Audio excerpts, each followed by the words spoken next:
Here we go. Alan starts with the question of all questions.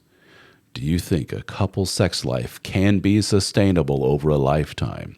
From age 25 to 95, but that's a lifetime, with the wear and tear of life, or multiple people forming new couple as they go through life. Is it possible?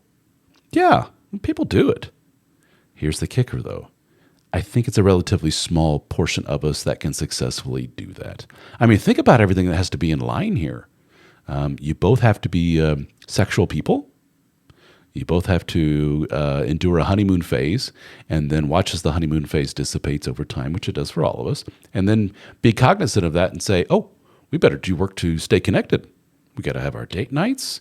We got to have our fun little kinky secrets, life on the side, apart from the kids, apart from the family, apart from jobs. And we have to you both have to be of a certain mindset. Well, that's tough right there, right? That eliminates a bunch of people. And then to endure that through life, disease, stress, aging. Thank you, menopause. Thank you, andropause. And just trying to do all you can to fight against that. You can fight against it medically. You can fight against it, via longevity stuff such as exercise and other things and eating right. And even then, your libido will dissipate. Well, then do you stay together? What if you have, what if one partner is, libido's here and the other one's, thanks to age, disease, and everything else is here? Well, you have to endure. You have to be able to endure that, right? That's tough, really tough.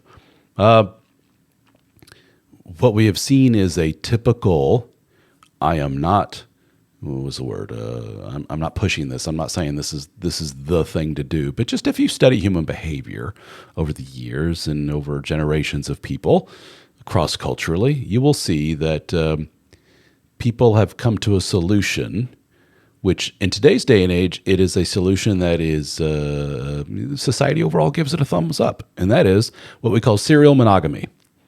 We pair bond, we have a honeymoon phase, we have kiddos, we have a family, and then over time we naturally, grow apart, we become resentful, and we divorce. And then we go out and do it again with other folks. Men are more apt to go out and do it again with other folks, start a whole new family, new kids, new wife, everything else, than women are. Much more likely, men are. Could be, there's a whole host of reasons why. If we could go down the rabbit hole of why is it that men remarry so much more than what women do, and starting kids and everything. Well, if you want to go down some not so nice stuff that's kind of in our genetic makeup, if you will. We are engineered to be a polygynous species. I'm sorry to say them, but what do we mean by that? I, as a man, have an innate need to go out and procreate with more than one woman. Oh, that's evil. No, it's not evil. It's natural. But we put some societal constraints over that in the terms of morals and religion and our customs as a society, where we say, not a good idea. Don't go around knocking up a bunch of women. That's not good. Get you one woman, commit yourself to her, have some children, and you have this beautiful thing called a monogamous marriage. It's tough, but if you make it work, it's a good thing. Well, even with that, we still have a lot of infidelity. We have this thing, men, divorcing, rather it's women divorcing men more often than not. Again, whole other rabbit hole we can go down.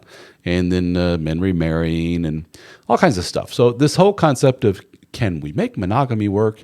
Yes, but it's tough. And it's not for everybody. It's not for everybody long-term. It's not for everybody long-term in terms of trying to keep it sexy. It's tough. You got your work cut out for you.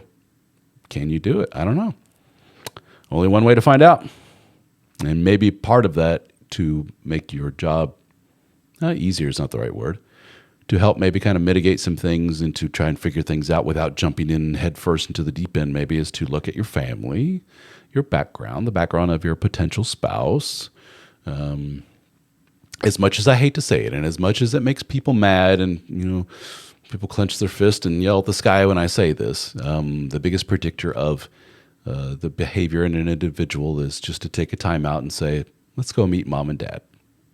Let's go see where they came from. Let's go see what their childhood was all about. Let's see what kind of emotional tools they have in their toolbox. Let's get to know them for a period of a few years before I commit 100% to this person via marriage and long-term monogamy.